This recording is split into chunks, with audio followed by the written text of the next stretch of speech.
तो बाबा ने जो कहा वो अभी हम इन आँखों से देख रहे हैं।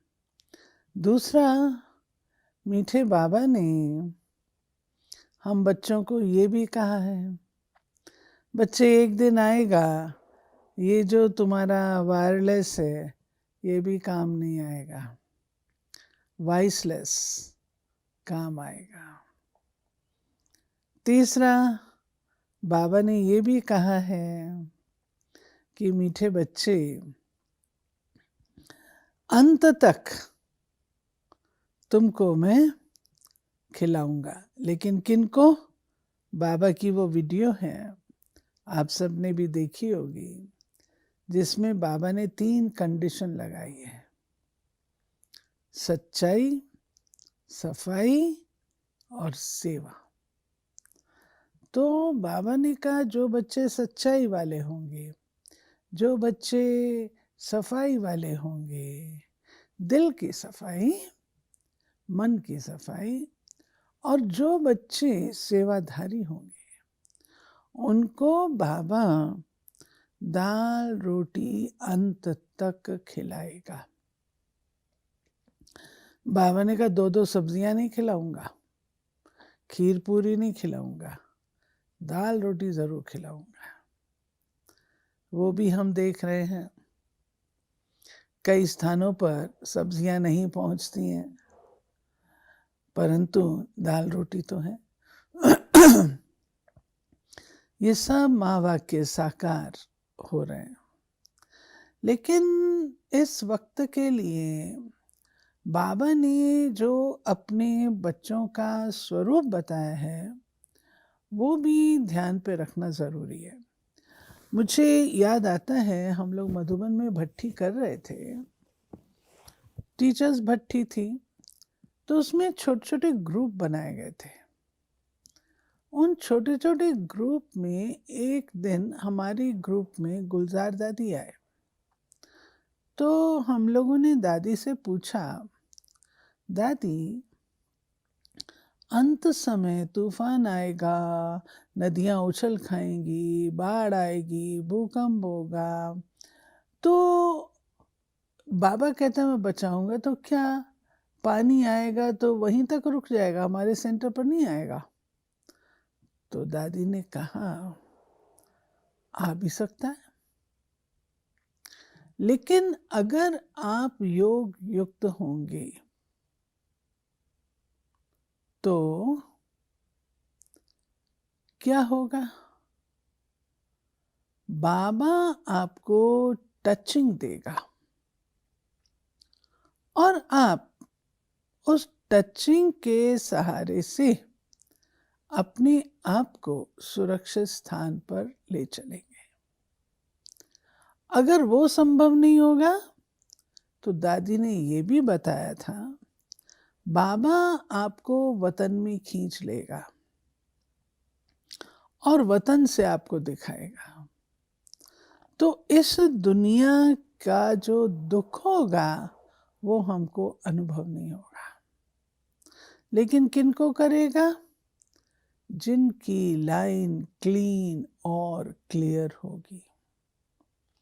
इस प्रकार मीठे बाबा ने फिर कहा खाने को। दादी ने कहा बाबा आपको वतन में शूबी रस पिलाएगा। शूबी रस पी लेते हैं फिर तो भूख लगती ही नहीं है। अब शूबी रस क्या होता है? मिक्स्ड फ्रूट जूस, बहुत सारे फलों का, वो ये नहीं होता शूबी रस। शूबी रस कोई न्यारी चीज़ है वतन की, वो हमको इस दुनिया में हम नहीं बना सकते, लेकिन मोटे तौर पर बता देते हैं मिक्स्ड फ्रूट जूस है। तो बाबा वो पिला देगा, वतन में पिलाएगा तो भूख लगेगी नहीं। तो बाबा ने तो अपने बच्चों के लिए सब प्रकार के साधन रखे हैं, लेकिन बच्चों का काम है उन साधनों का उपयोग करना। वो साधन कैसे उपयोग में ला सकते हैं? साधना के आधार से। जितनी हमारी साधना होगी जितना हमारा मन और बुद्धि सधा हुआ होगा। आज सवेरे योग कर रहे थे तो बाबा की कमेंट्री चली कि अपने मन को देखो, क्या सब कर्म इंद्रियां आपके कंट्रोल में है? अगर कर्म इंद्रियां जो मेरे साथ सबसे ज़्यादा जुड़ी हुई हैं, वही अगर कंट्रोल में नहीं है तो बाकी चीज़ें कैसे होंगी?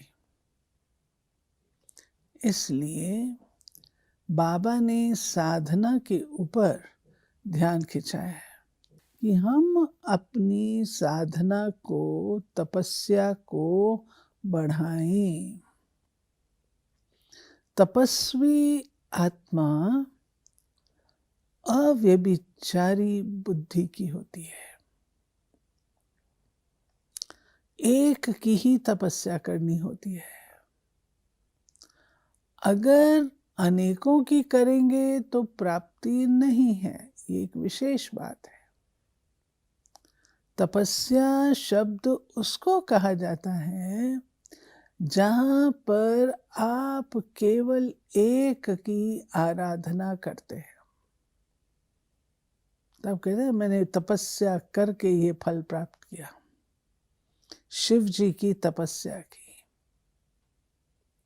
तो तपस्या अर्थात प्यारे बाबा को समर्पित बुद्धि से, सर्व संबंधों से, सर्व समर्थ स्वरूप से अव्यभिचारी होकर के याद करना, ये है तपस्या।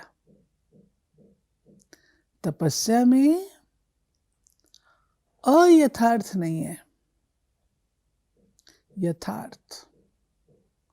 यथार्थ माना जो है, जैसा है वैसा है, उसको कहते हैं यथार्थ।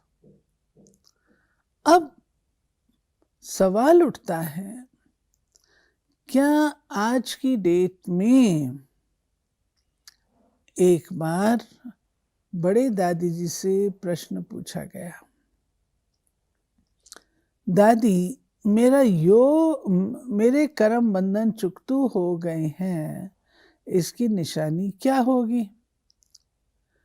तो दादी जी ने कहा, इसकी निशानी है कि आप जब योग में बैठोगे तो आपका योग तुरंत लग जाएगा, आपको मेहनत नहीं करनी पड़ेगी, तुरंत कनेक्शन और बाबा की करंट आपको महसूस होगी, शक्ति महसूस होगी, तुरंत बुद्धि इधर उधर नहीं जाएगी।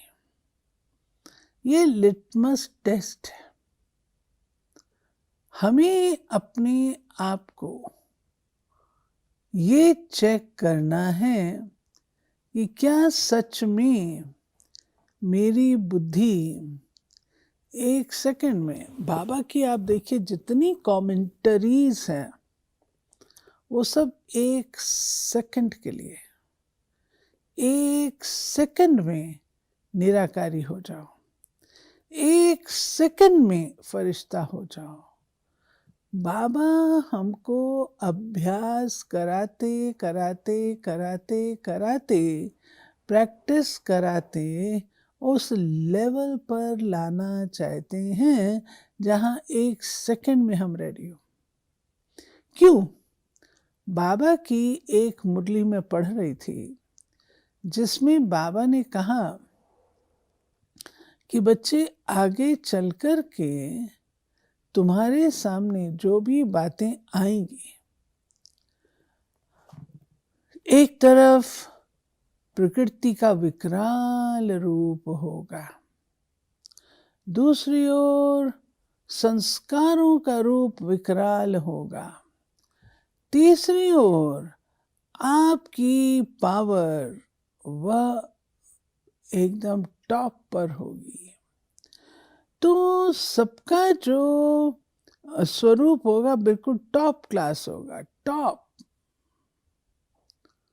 उस समय जैसे दोनों टॉप पार्टीज लड़ाई में आती हैं, ऐसे टॉप वाले। तो बाबा ने कहा दोनों जब बराबरी के होंगे तो उस समय जीत किसकी होगी? वो जीत जो 1 सेकंड में अपने आप को पार कर लेगा, जीत उसकी होगी, सेकंड में। अब हम देखें अपने आप को, उस सेकंड तक आने के लिए अभी मुझे कितना टाइम लगता है, चेक करना है। सेकंड में फरिश्ता, सेकंड में निराकारी, सेकंड में अशरीरी, सेकंड, हर बात सेकंड। हमारी सारी पढ़ाई उस 1 सेकंड के लिए है। इतनी इंपॉर्टेंस टाइम की है। जब मैं ये कह रही हूँ टाइम, तो मुझे बाबा की दूसरी बात याद आ रही है, इसी मुरली से है शायद, या दूसरी कोई मुरली से, जिसमें बाबा ने कहा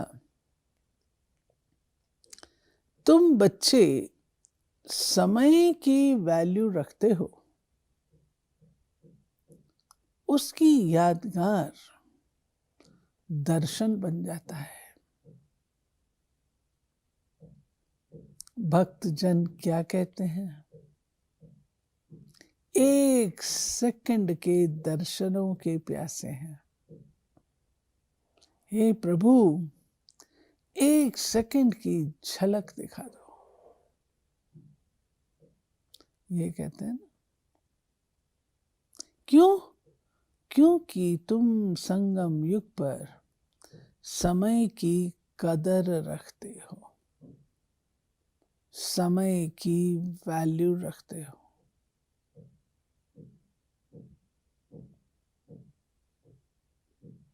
दूसरी बात, तुम अपने संकल्प व्यर्थ नहीं करते। संकल्प तुम्हारे उच्च क्वालिटी के रहते हैं, समर्थ रहते हैं। उसकी निशानी यादगार, बाबा ने कहा उसका यादगार है वरदानी स्वरूप। वरदान तैयार कैसे होता है? 2 शब्दों का होता है, एसेंसफुल होता है, सार युक्त होता है। इसको कहा जाता है, इसको कहा जाता है कि संकल्पों की जो हमने साधना की, उसका फल हमको मिला वरदानी स्वरूप। तीसरा, बाबा ने कहा तुम्हारे बोल भी हमारे एसेंसफुल हो जाते हैं, सार युक्त हो जाते हैं। उन सार युक्त बोल का जो स्वरूप है, यादगार है, फल है। ज्यादा बोलेंगे तो गलतियां करेंगे, थोड़ा बोलेंगे तो प्राप्ति होगी। वो कैसे होता है? उसका यादगार क्या है? बाबा ने कहा उसका यादगार है 2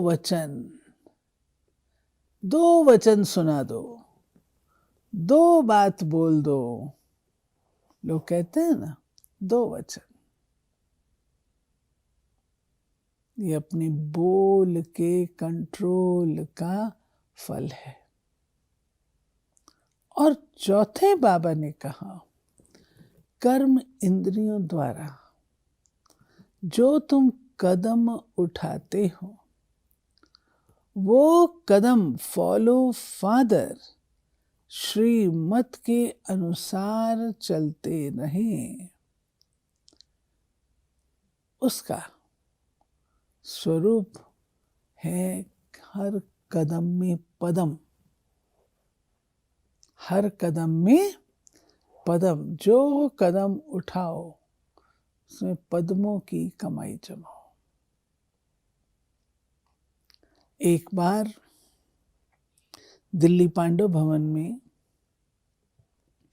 माताएं आती थीं, तो सभी माताएं बसों में ही आती थीं, रोज का होता था।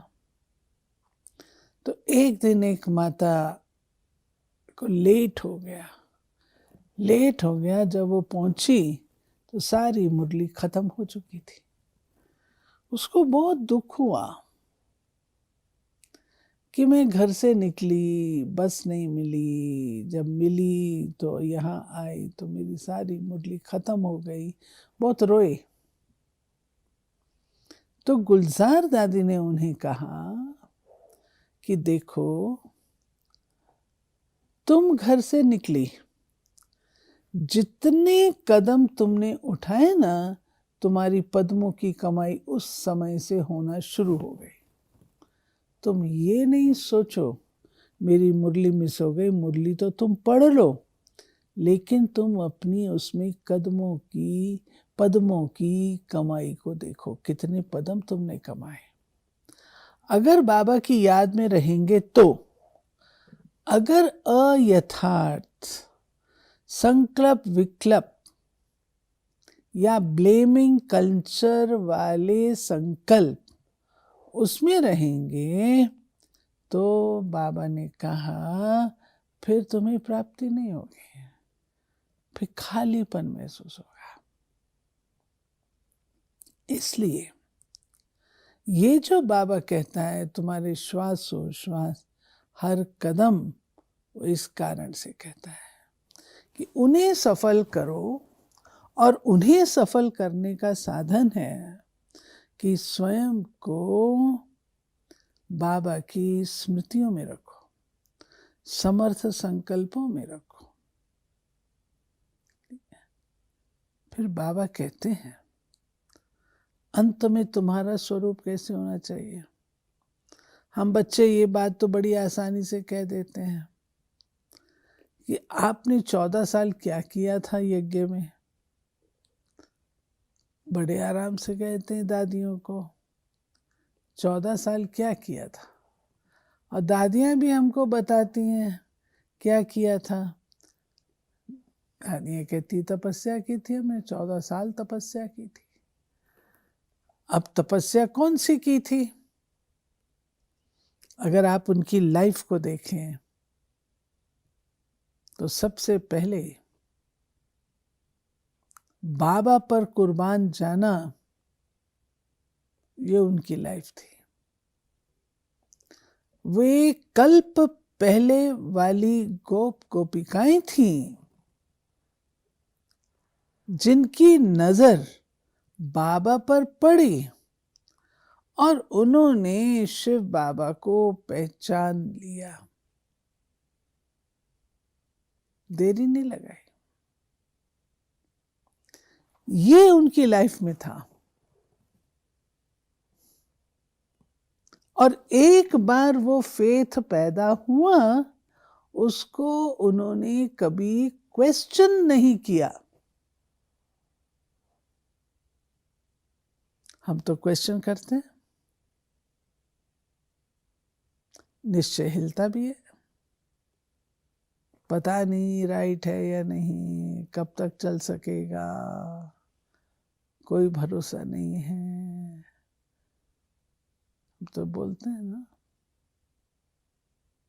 दूसरी बात, दादियों का वैराग था, और वैराग ऐसा था जो दोबारा से वो राग में नहीं बदला।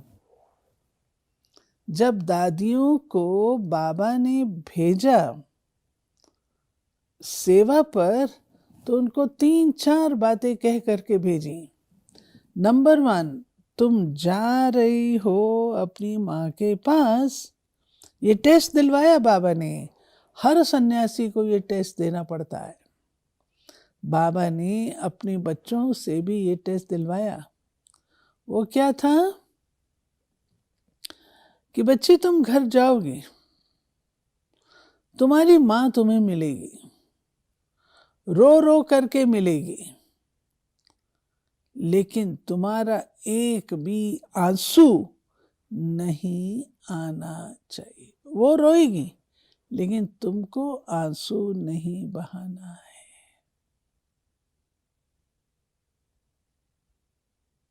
दूसरी बात, वो तुमको गले लगाएगी, मोहवश तुम्हें गले नहीं लगना है, दृष्टि देनी है।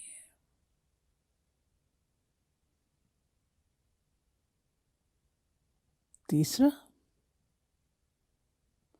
शुद्ध पवित्र भोजन ही करना है,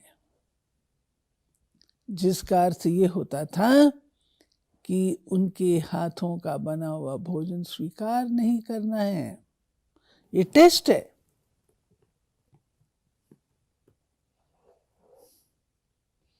खुद बनाना, भोग लगाना, उसके बाद स्वीकार करना।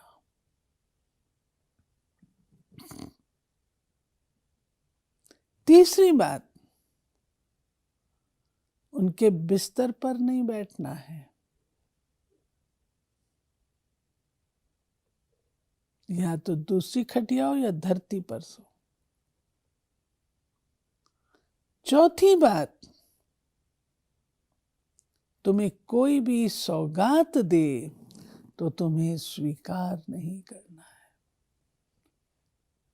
अब इसमें बहुत गहरे राज थे। ये टेस्ट बाबा ले रहे थे कि तुम्हें नंबर 1 आंसू नहीं बहाने। तो ये परीक्षा थी कि मैं मोह जीत हुई हूं। मोह अलग चीज है, प्यार अलग चीज है। रूहानी प्रेम सबके साथ चाहिए, घर वालों के साथ भी चाहिए, लेकिन रूहानी प्रेम चाहिए।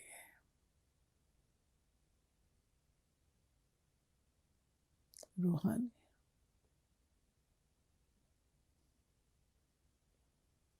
मोह नहीं, मोह विकार है, और मोह एक गलती अनेकों गलतियां करा लेती है।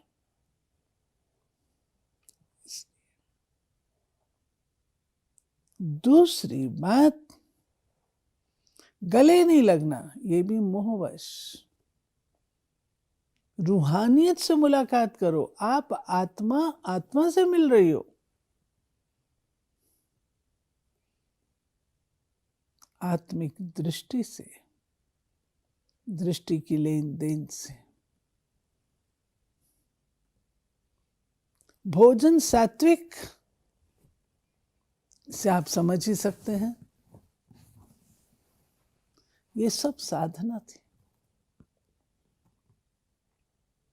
बच्चे पास हुए, और जो फेल हो गए, जो मोहवश गए थे, फेल हुए, वो वापस नहीं लौटे। बहुत साल बाद फिर वापस लौट के आए। जो बाबा कहता हट्टी तो एक ही है। फिर इसके साथ साथ वैराग वृत्ति इसमें चाहिए। दादियों को जो नियम बाबा ने बताए, वो नियम दादियों ने तोड़े नहीं जिंदगी भर, साथ साथ निभाए। तीसरी बात, बाबा ने उनका शिव शक्ति स्वरूप निर्भय इमर्ज किया। केवल ये त्याग वैराग नहीं, उनकी डेवलपमेंट की। वंदे मातरम, मातृशक्ति, और उस मातृशक्ति को कार्य क्या करना है वो भी बाबा बताए। असुरों पर विजय, साक्षात्कार, आदि आदि। तो बाबा ने शिव शक्ति स्वरूप इमर्ज किया, और शिव शक्ति स्वरूप जो था इनका वो हमको दिखाई देता था। निर्भय और आत्मनिर्भर।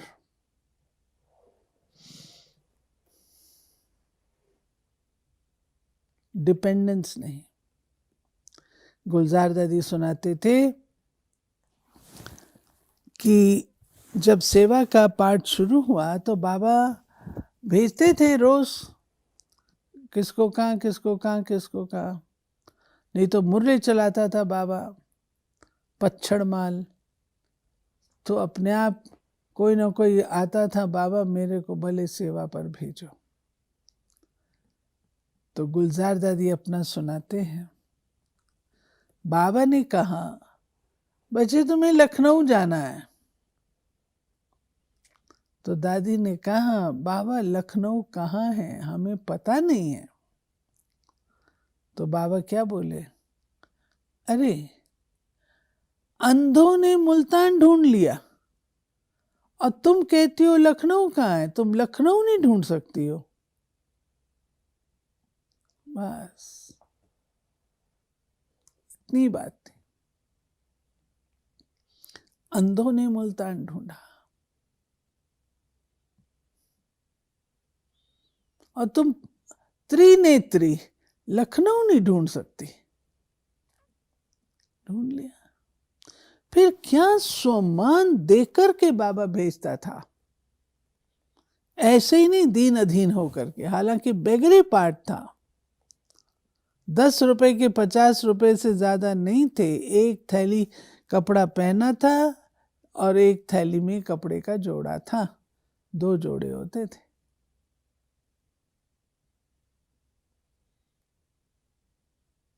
लेकिन कितनी बड़ी स्थापना का कार्य हो गया। दादियों के त्याग और तपस्या से कितना विशाल सेवा का वृक्ष तैयार हो गया। आज हम सब वहीं से तो पैदा हुए।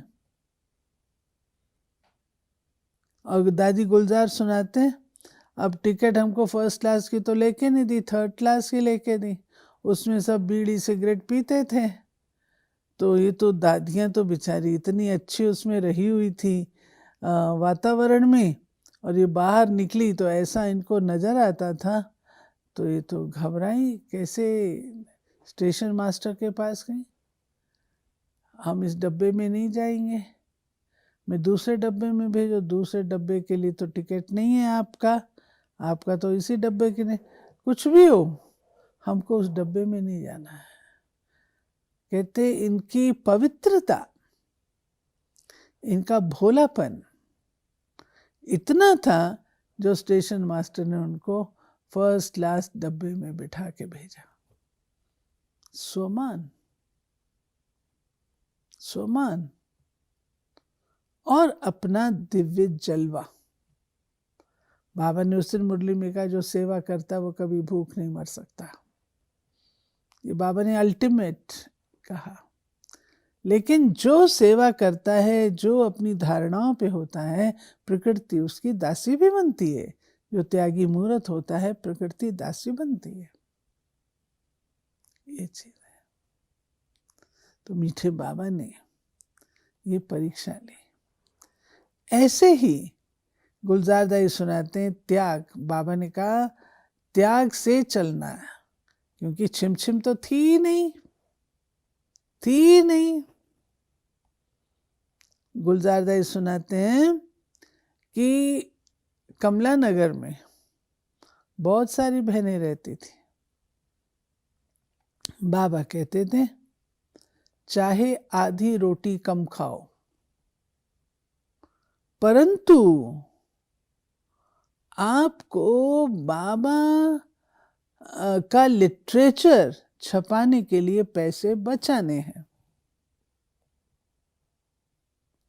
दादी कहते थे हम ऐसे ही करते थे, जो बचता था उसका फिर हम लिटरेचर छपाते थे, पैम्फलेट छपाते थे, बांटते थे। ये त्याग और निर्भय इतने, कोई भी आ जाए सामने। आपको एक हंसी की बात सुनाती हूँ। चंद्रमणि दादी आपके जोन में काफ़ी आती जाती रही है, रमणीक बात है। दादी कहते हैं कि हमारी संस्था के बारे में बहुत ऊट पटांग बातें, ये लोग गंदे हैं, ये अच्छे चरित्र नहीं हैं, ऐसी ऐसी बातें फैलाई हुई थी।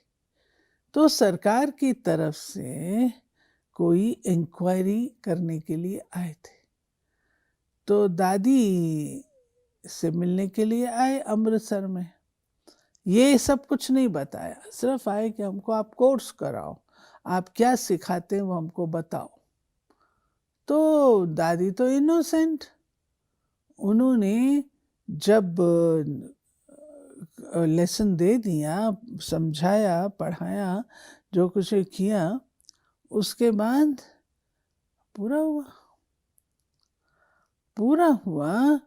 तो वो व्यक्ति जब जाने लगा तो दादी के कंधे पे हाथ रख के बोला, आपने बहुत अच्छा समझा। दादी तो उसके ऊपर चढ़ गई कि तुमने मेरे को हाथ कैसे लगाया, ये तन परमात्मा को समर्पित हो चुका है, तुमने इसको हाथ क्यों लगाया। अभी मैं बुलाती हूँ।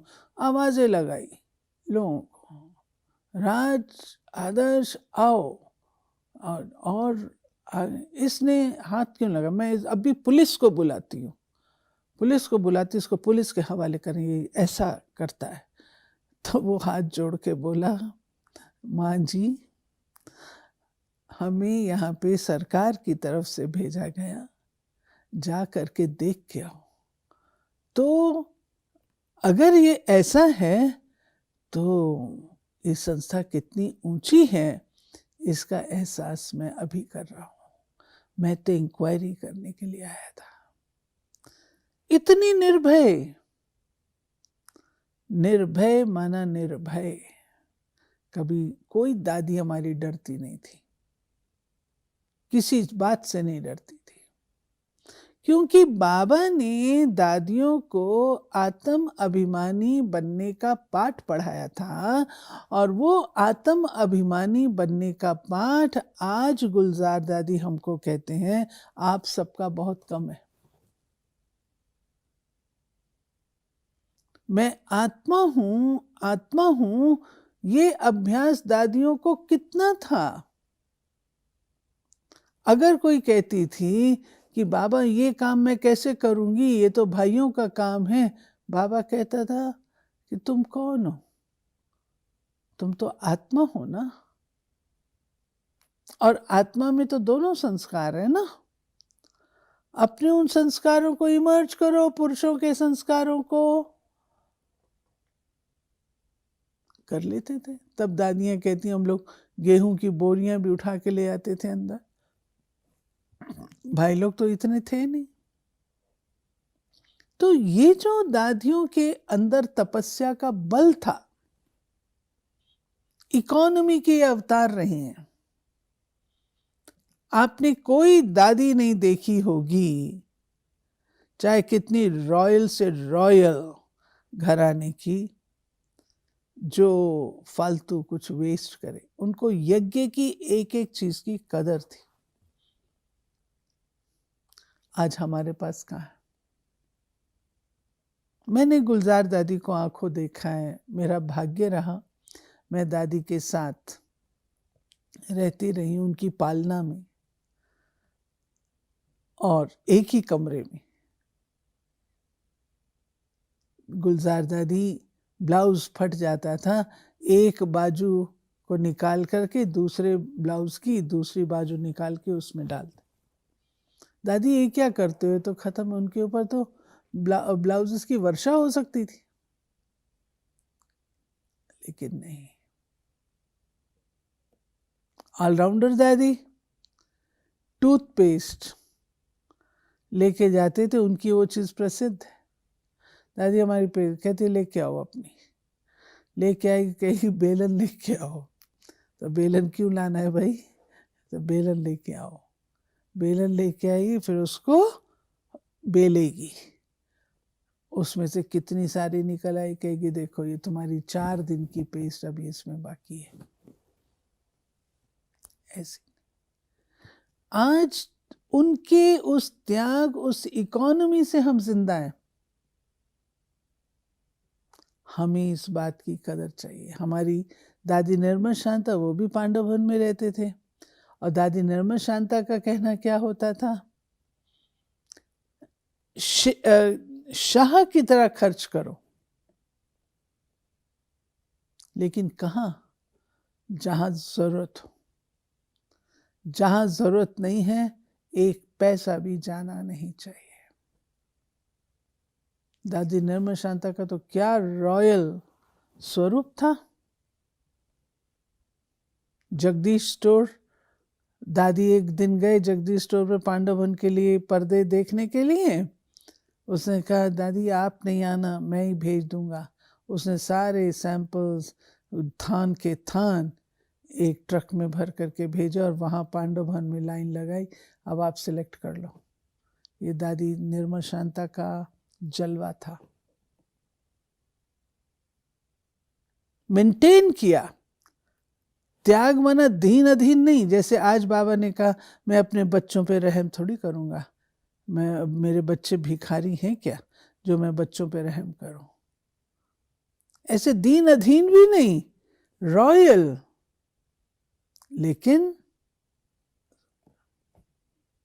बाबा ने सिखाया तुम्हारा कपड़ा फट जाए उसको सिलाई करके पहनो, लेकिन मैला नहीं पहनो, गंदे कपड़े नहीं पहनो, पहनने साफ हैं, चाहे सिलाई के हो, 108 पेबंद हो। चाहे मम्मा और बाबा के कपड़ों पे 108 पेबंद थे, पैचेस 108, कम बात थोड़ी है।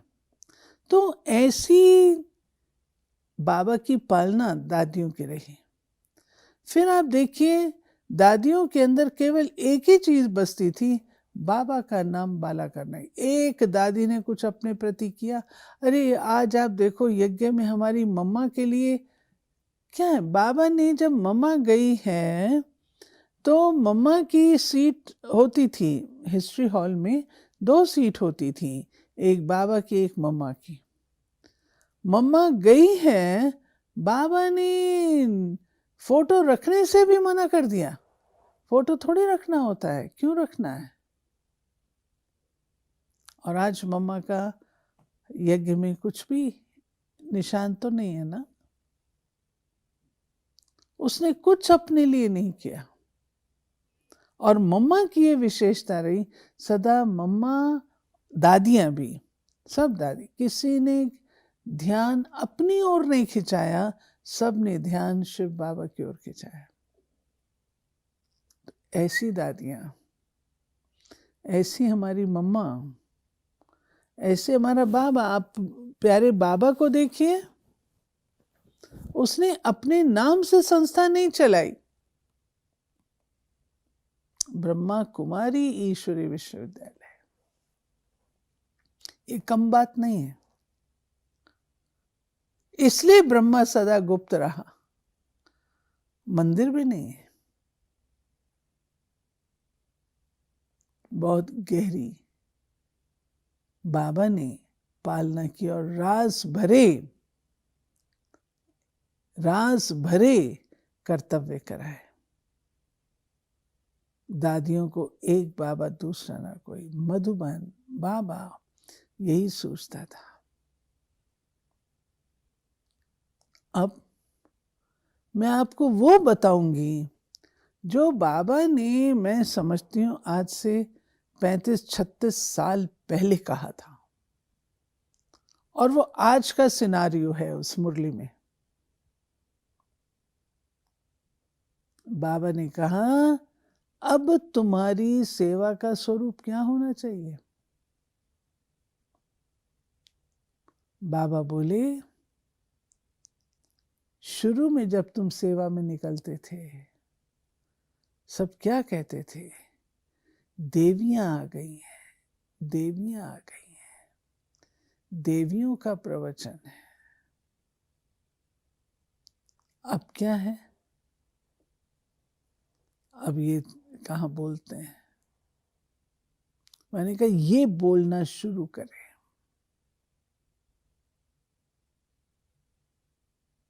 देवियां आ गई। तुम्हारी प्रकृति दासी थी, अब भी तुम्हारी प्रकृति दासी होनी चाहिए।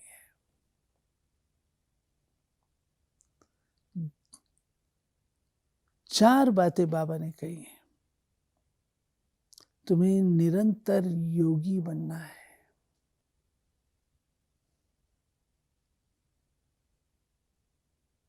टूटे नहीं,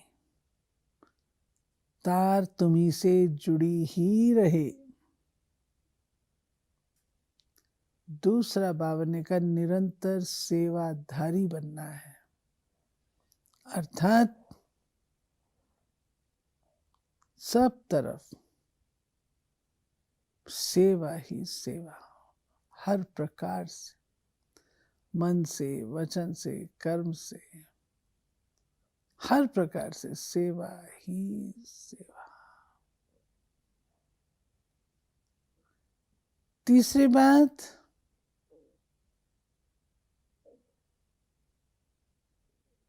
तुम्हें साक्षात्कार मूर्त बनना है।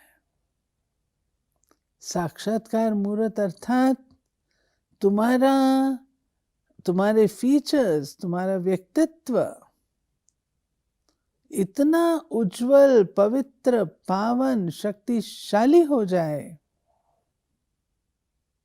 जो बाबा तुम्हारा यूज करे भक्तों को साक्षात्कार कराने के लिए।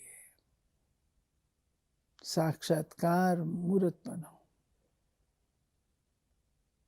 और चौथा, साक्षात बाप समान बनो। साक्षात बाप समान। बाप समान क्या है? एसेंसफुल तीन बातें, निराकारी, निर्विकारी, निरअहंकारी।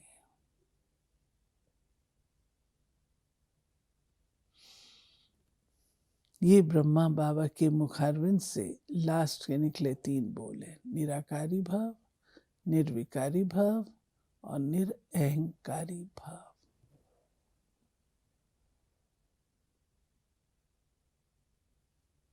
अब हम देखें हम कहाँ हैं। साक्षात बाप समान, साक्षात्कार मूर्त, निरंतर सेवाधारी, निरंतर योगी। कहाँ तक है?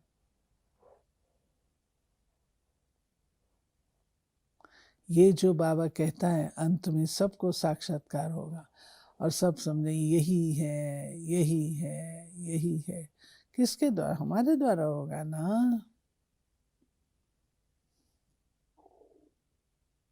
जिसका अर्थ ये निकलता है कि हमारा हड्डी मांस कुछ दिखाई ना दे, लाइट ही लाइट, ज्योति बिंदु दिखाई दे, जिसको सब कोई देखे और कहे यही है, यही है, यही है। क्योंकि जब तक ये रियलाइजेशन नहीं है तब तक वापस अपने वतन भी लौट नहीं सकते हैं। इस रियलाइजेशन से ही वापस जाना है, तब तो नए कल्प में वो आएंगे। ठीक है, तो ये था आज की डेट में जो अनुभव किया, जो बातें ध्यान पर आई, वे आपके साथ शेयर की। अभी अगर आप मेरे से पूछें तो एक बात आजकल मेरे दिमाग में बार बार गूंजती है, हमारी सब चीजें औरों के कनेक्शन से लेके आए, तुरंत हमें दूसरे लोग याद आते हैं, अपने ऊपर कम ध्यान जाता है।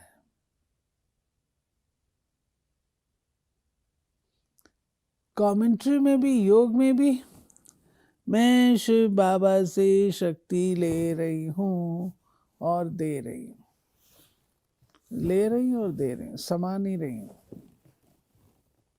समाना है ना, मुझे देने का भूल जाए।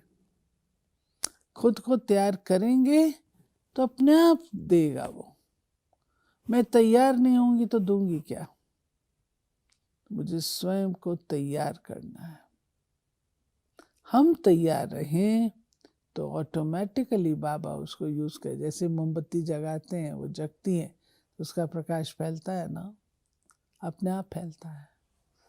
ऐसे हमें भी यही करना है, स्वयं को तैयार करना है और बिफोर टाइम तैयार करना है, बिफोर टाइम। ठीक है, okay. Om Shanti. 1 minute silence में बैठेंगे।